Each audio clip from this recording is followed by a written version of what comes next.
You need a home. My daughter needs someone to call mom, the lonely billionaire said to the shivering black maid sitting on the frozen bench. Amara Johnson sat hunched beneath the flickering shelter light at the corner of 7th Avenue, her body trembling in waves she could no longer control. Fever heat burned behind her eyes, clashing cruelly with the cold gnawing at her bones. Her gray work uniform showed beneath a thin, threadbare coat. Her hands, bare, swollen, red, were shoved deep into her sleeves. A few hours earlier, she hadn't been here.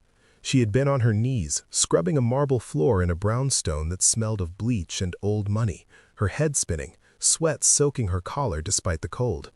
She had told him she was sick. She had whispered it at first, then said it louder when her knees buckled. "I have a fever, sir. I just need a short break." Destined. Her employer hadn't looked up from his phone. You people always have excuses. Now she kept working. Each movement sent a pulse of pain through her skull. When she slowed, he noticed. When she asked if she could finish the remaining rooms in the morning, he laughed. "You'll finish tonight or you won't be paid." Go. By the time she wiped the last counter, her vision blurred. She reached for the envelope with her wages. He snatched it back. "I'm docking you for poor performance." "Two?" she begged. Then quietly at first, then with tears she hated herself for, she explained about the fever, the missed bus, the snow. He called her lazy, ungrateful, said she should be thankful to have work at all. When she didn't move fast enough to leave, he grabbed the nearest object, a glass paperweight, and hurled it across the room. It shattered against the wall, inches from her head. "Get out!" he shouted. "Don't ever come back!" Actions early. She stumbled into the night with nothing but the clothes she wore and a bag so light it might as well have been empty. The door slammed, the lock turned. Now, hours later, Amara coughed sharply, the sound tearing at her chest. She pressed her lips together, willing herself not to cry. She had learned long ago that tears didn't soften people. They only confirmed what they already believed. The wind swept down the avenue, scattering snow across her lap. She looked up once more, searching for headlights, for anything. Nothing answered. Then, tires crunching on ice, a black SUV eased down the block, its headlights carving tunnels through the snowfall. It slowed, stopped. In the back seat, a little girl pressed her mittened hands to the window, breath fogging the glass. Her brown eyes were wide, thoughtful, too old for her small face. "Daddy?" she whispered. "She looks cold, like Mama did when I dream about her." Elliot Graves felt his chest tighten. For 2 years he had driven these streets wrapped in silence, a man known everywhere and understood nowhere. He never stopped for strangers. He did now. He stepped out of the car, the cold biting instantly through his coat. From the back seat, he retrieved a navy cashmere scarf, soft, worn, still faintly scented with lavender. He crossed the street and gently draped it around the woman's shoulders. "At least keep warm," he said quietly. Amara flinched, then looked up, startled. Snow clung to her lashes. Her voice came out thin. "I'm fine, just waiting for the next bus." "As there isn't one," Elliot replied. "Not tonight." "Well, I'll manage. Have a pies to pies." A violent cough bent her forward. And then she noticed the child in the back seat, watching her with open, earnest concern. That decided it. "Let me give you a ride," Elliot said. "You can't sit out here all night." "Mark," she hesitated. Habit, pride, fear, all tangling together, but finally nodded. "Just to the main station. Too Asian." The warmth inside the SUV stung her frozen skin.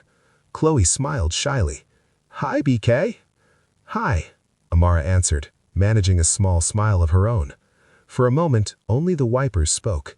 Then, Chloe reached forward, offering a pink hair tie from her wrist. "You can fix my ponytail. It's messy, Tank." Amara chuckled softly and gathered the child's curls with careful hands. Chloe didn't pull away. Elliot watched in the mirror, his throat tightening. His daughter hadn't let anyone touch her hair since her mother died. "I was going to drop you at a hotel," he said slowly. "But you said you don't have a home." "Easy." Amara stiffened. He chose his next words carefully. "You need a home, and my daughter, she needs someone to call mom. where consistent tension. Uno. The silence that followed was thick, fragile. Amara searched his face for mockery, for pity, for anything false. There was only tired honesty. Before she could answer, Chloe leaned forward, clutching her teddy bear. "Please stay," she whispered, "just for my bedtime story." And snow pressed against the windows. Amara pulled the scarf closer, feeling its warmth sink into her shoulders. "Okay," she murmured, "just for tonight." The house was tall and modern, all glass and stone, beautiful, empty. Inside there were no photos, no scattered toys, no signs of laughter, only quiet and space. "This place feels too quiet," Amara said softly. "It has been," Elliot replied, "since she passed." A pause away, Chloe tugged Amara's hand. "I'll show you my room." Amara followed, heart heavy, steps light. She read the story of the snow fox, brushed Chloe's hair, felt the child relax against her. When Chloe fell asleep, Amara sat still for a moment, fingers resting gently on the blanket. She had been humiliated, cast out, left in the cold. And yet here, unexpectedly, warmth had found her. Not as rescue, not as charity, but as the quiet beginning of something she didn't yet dare to name. If this story touched you, leave a like and tell us where you're watching from. Maybe someone nearby is watching with you right now. The guest room was tucked away at the end of the second-floor hallway, quiet and small, warmed by a gentle hum from the electric fireplace near the window. A thick quilt had been laid neatly across the bed. An old armchair sat beside a modest nightstand. On it, a steaming mug of cocoa waited. Real cocoa, rich, dark, and fragrant. Next to it lay a folded note in crisp handwriting. "Thank you for staying, even for just tonight." Amara stood at the doorway for a long moment, the heat from the room brushing against her cold skin. The fever still simmered in the back of her head, dull but persistent. Her throat was raw and her muscles ached from overuse and cold. But something deeper stirred inside her, something she hadn't allowed herself to feel in a long time. Seen. She sat bound slowly in the armchair, pulling the quilt across her lap, her hands still aching, cradled the mug. The cocoa warmed her from the inside out, melting something frozen beneath the surface. The fire flickered gently. She glanced around. The room was modest, yes, but nothing about it felt temporary. No harsh fluorescence, no bleach-stained floors, no clipped voices demanding more work for less pay. Here, there was softness and a kind of silence that didn't hurt. She closed her eyes for a moment, letting her guard drop. Just for tonight. Somewhere down the hall, a floorboard creaked. Perhaps Chloe, perhaps Elliot checking on his daughter. It was the kind of sound that didn't set off alarms. It was just a house, breathing. In the early morning hours, Amara woke to the faint smell of coffee. She stretched cautiously, muscles stiff from the cold she'd endured the day before. Her fever had lessened, or perhaps it was just that she wasn't shivering anymore. The scarf Elliot had given her was still wrapped around her shoulders, its softness a reminder that not every moment in her life had to be survived. Downstairs, she found the kitchen already lit by soft, golden under-cabinet lights. The countertops were clean, everything in place, pristine, organized. There was no clutter, no spills, no noise. It felt like a model home more than a place people lived in. Elliot stood by the stove, pouring water into a kettle. He wore a gray sweater over a white shirt, sleeves rolled up to the elbows. The man didn't look like a billionaire. He looked like a father trying not to fall apart. He turned as she stepped in. "Morning." "Rados." "Good morning," she replied, her voice husky. "I hope the room was okay." 1-8. It was... She searched for the right word. "That's good to hear." Away, Chloe came bounding into the kitchen, her feet clad in fuzzy socks shaped like bears. She carried a drawing in one hand, and her hair was sticking out in 5 directions. Amara instinctively reached for the hairbrush on the counter. "Mind if I help with this situation?" Chloe grinned. "Please! Daddy's ponytails are lopsided." "Oh." Elliot raised an eyebrow. "They have character." "It is very lopsa." Amara chuckled softly, gently brushing Chloe's curls and tying them back with the same pink scrunchie from the night before. The girl leaned into her touch without hesitation, Elliot noticed. "Again, I was going to offer you a ride to the train station," he said carefully. "But if you're between places, there's room here. The guest room can be yours for a while. It's quiet, and Chloe clearly likes having you around." Amara paused, hands still in Chloe's hair. "Are you offering me a job?" He hesitated. "Not exactly. Not yet. Just space and maybe a bit of structure." Chloe hasn't laughed like this in months. Amara's foot stilled. She straightened her back, stiffening. "I'm not looking for pity." "I am?" "It's not pity," he said, meeting her eyes. "It's presence, and I think we both could use more of that." Amara nodded. Amara looked at Chloe, who was now placing her drawing on the fridge. 3 stick figures holding hands, snow falling around them. "I don't do this halfway," Amara said finally. "If I stay, I'm present. I care. I come in today." Elliot nodded. "That's all I ask." "It's Seema." Later that morning, Amara made scrambled eggs the way her grandmother had taught her, slow with butter and a dash of milk. Chloe sat at the counter swinging her legs and humming softly, still wearing her bear socks. She asked questions between bites. "Where did you grow up?" "Georgia," Amara said. "Small town, lots of pecan trees." "Oak. Did you have a dog?" "I had a goldfish named Captain Bubbles." Chloe giggled, milk nearly spilling from her mouth. Elliot sat at the table, quietly sipping his coffee, watching them. After breakfast, Amara insisted on cleaning up, her body moving slower than usual, but more purposeful. Her fever was a dull throb now, manageable. Being useful helped. It gave her a rhythm. When she wiped down the table, she noticed a small, grand antique clock sitting on the bookshelf, its face cracked, its ticking soft and irregular. "A little broken," she said aloud, mostly to herself. Elliot looked up. "It was my wife's. It's been that way since the accident." "Ah." Amara hesitated, then nodded. "Still beautiful." He didn't answer, but she saw something shift in his eyes. Later that afternoon, Amara took Chloe outside to catch snowflakes on their gloves. The girl twirled in the driveway, arms outstretched, laughter rising into the cold sky. For a moment, it felt like joy was not just possible, but already here. That night, after Chloe was tucked in and the house had settled into quiet, Elliot stopped at the doorway of the guest room. Amara looked up from the book in her lap. "I wanted to say thank you," he said. "For what?" "For being kind to her, for making this house feel less hollow." She closed the book gently. "She's a special kid. Tales, she didn't let anyone touch her hair for almost 2 years." As Amara blinked, surprised. "I think she sees something in you," he said, "or maybe just remembers something she's been missing." End quote. Amara looked at the fire, then back at him. "I'm not trying to replace anyone." Ignat grasped. "I know," he said. "That's not what this is." He turned to go, but paused. "Good night, Amara." "Well, Tupper."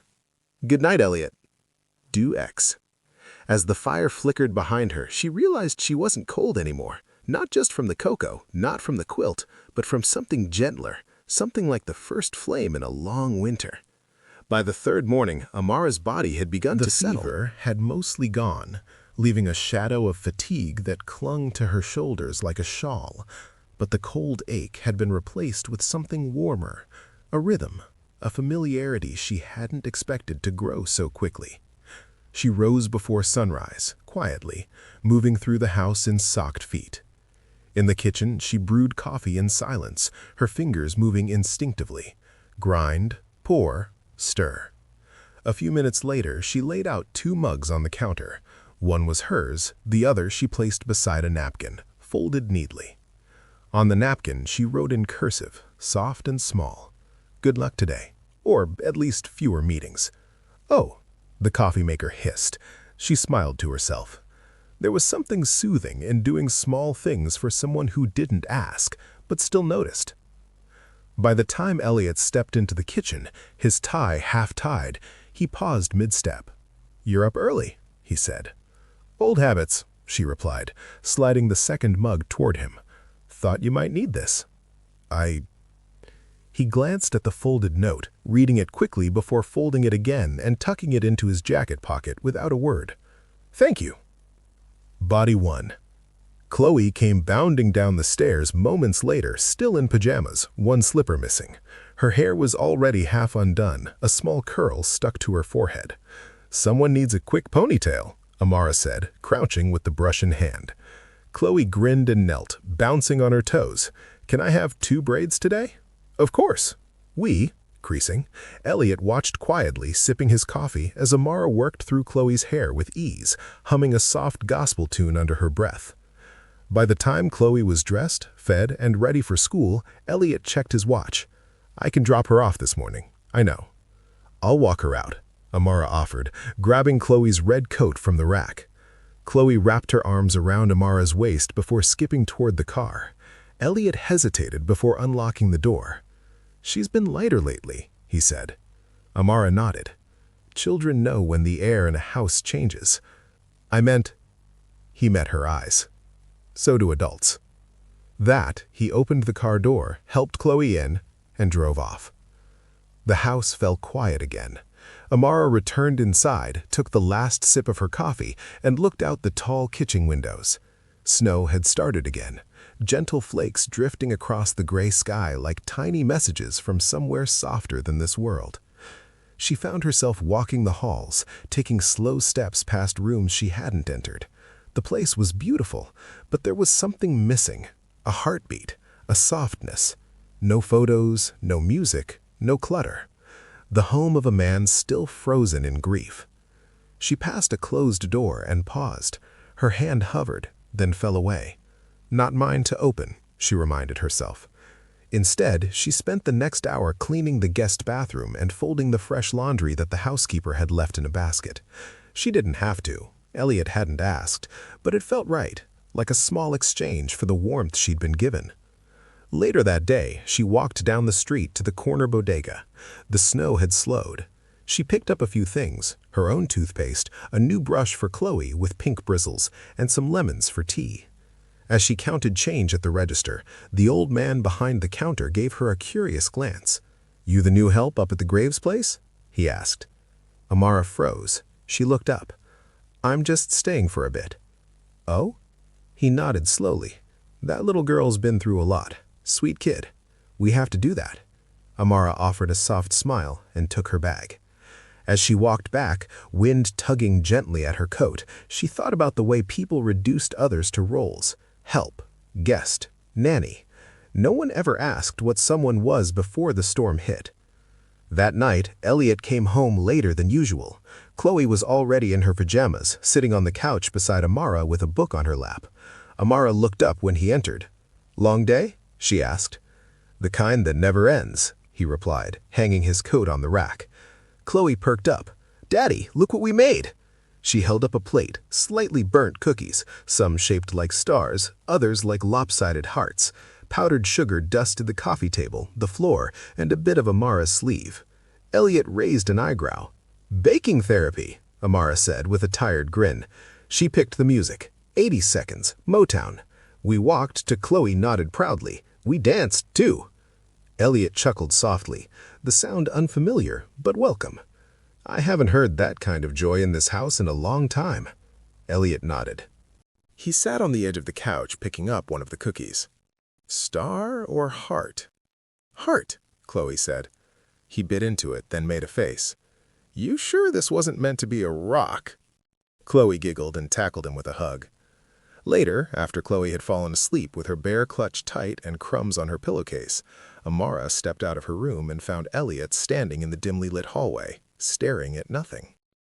"She asked me tonight if you'd be reading her a bedtime story again," he said quietly. "I will." "Do I?" He nodded. There was a pause before he added, "She also asked if you were going to stay forever." Amara folded her arms. "And what did you say?" "I told her that's not something grown-ups always know." "I do." She looked at him. "That's honest, Minister. But I also told her," he added, "that sometimes the people who show up in the middle of a storm are the ones who are meant to stay all along." "Wealth?" Amara didn't reply. Instead, she glanced toward the window where snow had begun to fall again. You ever grow anything? He asked suddenly. Excuse me? Like a garden, plants to goatist.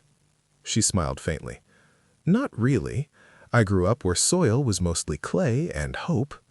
I'd go, my wife, she tried, every spring, never could keep anything alive past July. Oh, Amara looked at him. Some seeds still take root, just need the right ground.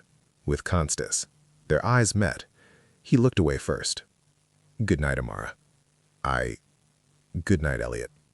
We have tours often. As she stepped back into a room, she noticed Chloe's drawing now pinned to the corner of the fridge. A new one. This time, the 3 stick figures were holding hands beneath a sun instead of snow. There was a 4th figure drawn beside them, smaller, off to the side, not touching yet. Amara stared at it for a long time. A seed had been planted, and though snow still covered the world outside, something was beginning to grow. The next morning began the same way, quiet, dark, and still. But the silence no longer felt hollow. It felt expectant, like a pause before a familiar tune resumed. Amara rose early, her feet guiding her through the soft-lit kitchen in that new rhythm she'd begun to know by heart. She brewed the coffee slowly, deliberately, savoring the ritual. She still wasn't sure what to call this space in her life. A job, a refuge, a detour. But whatever it was, it carried its own fragile peace. The napkin today read, "One breath at a time. That's how all storms pass," is the moniteur. She folded it neatly and placed it beside Elliot's cup. Then she started breakfast. Nothing fancy, just scrambled eggs, sourdough toast, and a side of blueberries for Chloe, who insisted they made her think faster. "Oh, Gran!" As if summoned, Chloe's small footsteps came pattering down the stairs, her curls half sleepy, wearing a mismatched pajama set with stars on top and bunnies on the bottom.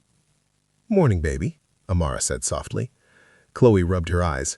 "Is it Saturday?" "It's Tuesday." The sand. Chloe sighed. "So no cartoons?" "Maybe just one episode, if we finish braiding your hair and eat breakfast in 10 minutes. "I ain't." The child grinned and nodded. Amara guided her onto the stool and gently began brushing the sleep from her hair with careful fingers. Chloe leaned into the touch, humming.